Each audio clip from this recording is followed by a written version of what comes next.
Let's look at complex numbers. This is the third in a series of videos on complex numbers, and let's look at powers of I. So first remember that I is simply defined as the square root of -1. So if that's true, then let's look at, that is true. Let's look at I squared. I squared is going to be the square root of -1 squared. And if you look at the square root and square, if you take something and take the square root of and square it, the square and the square root cancel each other out, and the square I squared is simply going to simplify to -1. Now let's look at I cubed. I cubed is I times I times I. And I times I is I squared, which is simply -1. So it's -1 times I. -1 times I is a negative I. Thank you. If you look at I to the fourth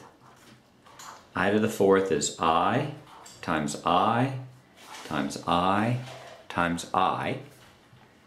I times I is I squared, and I times I is I squared.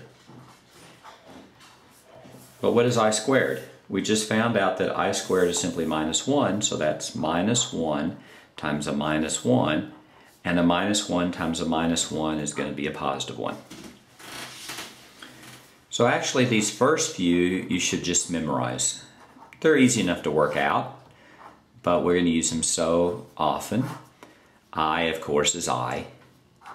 I squared is equal to -1. I cubed is a -I, and I to the fourth is going to be a +1.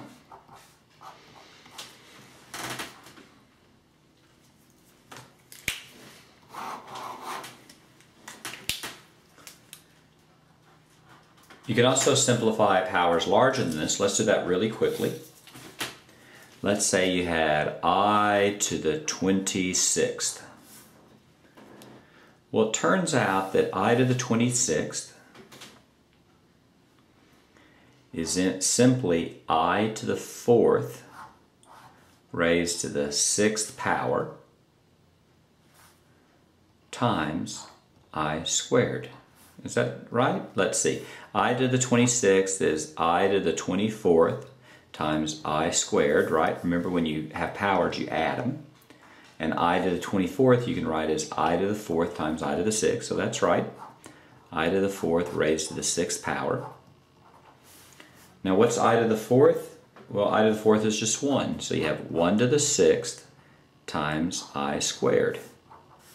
1 to the 6th is 1 times 1 times 1 times 1 times 1 times 1, which is simply 1. And I squared is a -1, so you have 1 times a -1, which is a -1. So what is I to the 26th? -1.